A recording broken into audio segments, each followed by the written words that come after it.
Gracie. Hey, great. Hey, Gracie, how are you? I'm good. Very good. Thank you. All right, so let's kind of just jump right specifically into this new podcast we're starting as a together, and that's the Dating Dilemma podcast. So it's simulcast with the Neil Haley show, and we kind of broken down our first couple episodes, just having conversations about dating because of your book, Dating Dilemma, and we're going to go into a topic today that everyone talks online dating. I think it's 90% of dating today is online, something ridiculous number. But there's other ways to meet your significant other, even though, those numbers are so high and still nothing happens.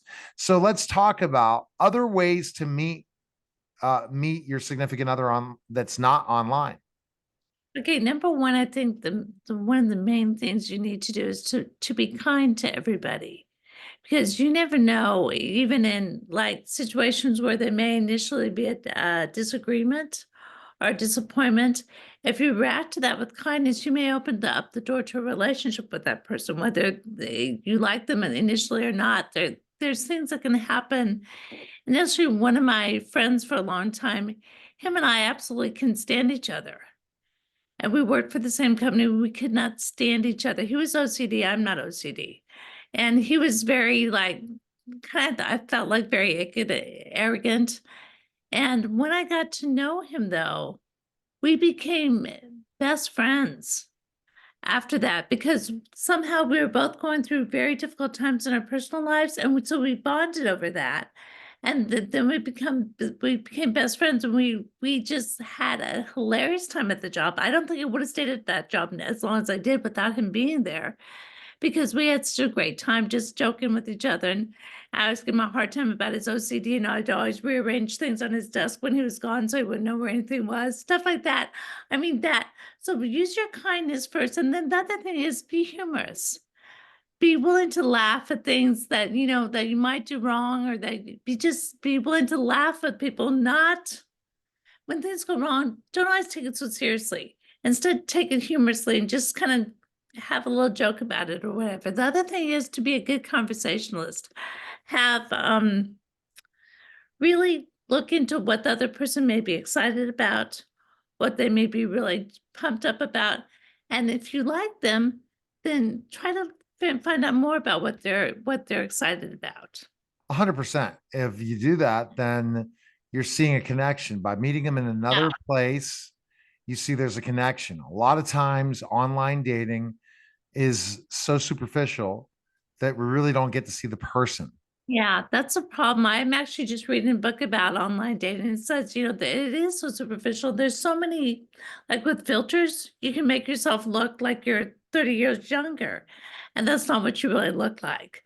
Many times the pictures are not really who the people are. Another thing that you can do is get involved in singles groups. I live in the DFW area, and there's quite a few wonderful, like I'm a Christian, so I go for the Christian singles groups. And I don't go to every activity, but occasionally I'll go to their activities just to be able to mingle, just mingle. I'm not going with an agenda of finding Mr. Right. I'm going with an agenda of trying to create more friends. That's totally true. And when you're able to do that, if things turn out better, right? Yeah. And you can do a lot of different things nowadays. You can go play pickleball with people. Who knows who you might find at the pickleball court? I think the guy that I forgot, Timothy Scott, I believe he was the not the presidential candidate that ended up backing out. But he found his wife at the pickleball court.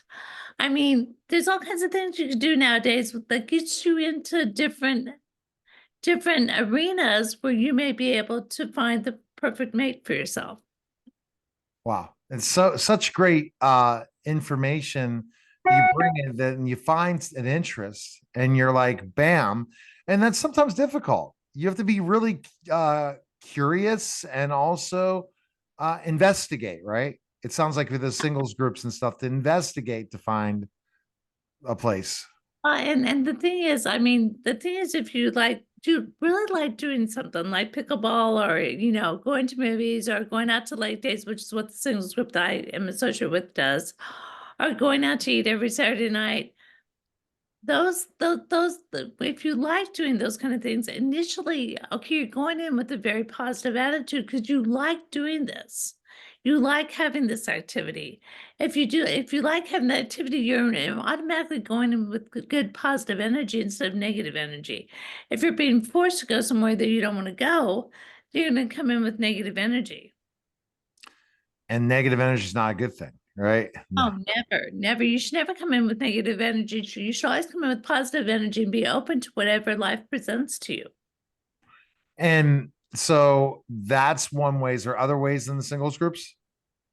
Singles groups, just anywhere that you go to, be open to being even just a little bit flirtatious. Like yesterday, I was at my doctor's office for my foot, and him and the doctor, the podiatrist, and I got along like right off the bat. I mean, I had him cracking up, and then yesterday he had me cracking up, and so I talked to the girls in the office about him. I said, "Is he single?" And they said, "Yeah, but he's like 20 years younger than me." So I'm like, "Well, I know that's too young for me, but hi, honey. But but I maybe I could, and he wants to be married, so maybe I could invite him to some of the singles groups that I go to, so that he can maybe find somebody. It's not always about you. Sometimes it's like, who can I help out in their walk and their journey to love? And then sometimes that opens doors up for you in the meantime. And to be open to opportunity Yeah, and yeah. dating or meeting, hanging out and friends. What about the old thing that friends would introduce you to somebody else? I guess that's when you have all single friends. But do you have any single friends, Gracie? Yeah, That I have a lot of single friends. They don't really introduce me to anybody, but one of my dear neighbors, she went out to Pennsylvania quite often to see some of her friends, and they were a married couple. And they actually set her up with a guy who she absolutely fell head over heels in love for. So she's actually going to move to Pennsylvania, marry him. And those two get along like two peas in a pod. And without her friends there, that married couple, she would have never met him. And without her going to Pennsylvania, so it doesn't always even have to be local. Just be open to the possibilities what can happen through your friends through whether they be married or single. and I wonder when this whole thing of online dating comes to that it's just not you might try it, but it's not going to bring any it sometimes will, but most times will not bring a long distance, a long-term relationship. You're right. For me, I ended up, I mean, I did it for many years. I think I did that. Okay, this is the reason why I think I did it. I did it because I was nursing. I was very frustrated in my nursing career. So my online dating, I would come home and I'd look at how many hits I got, how many messages I got. And that was my good part of my life because I was actually being pursued. And then I quit nursing and then got into writing.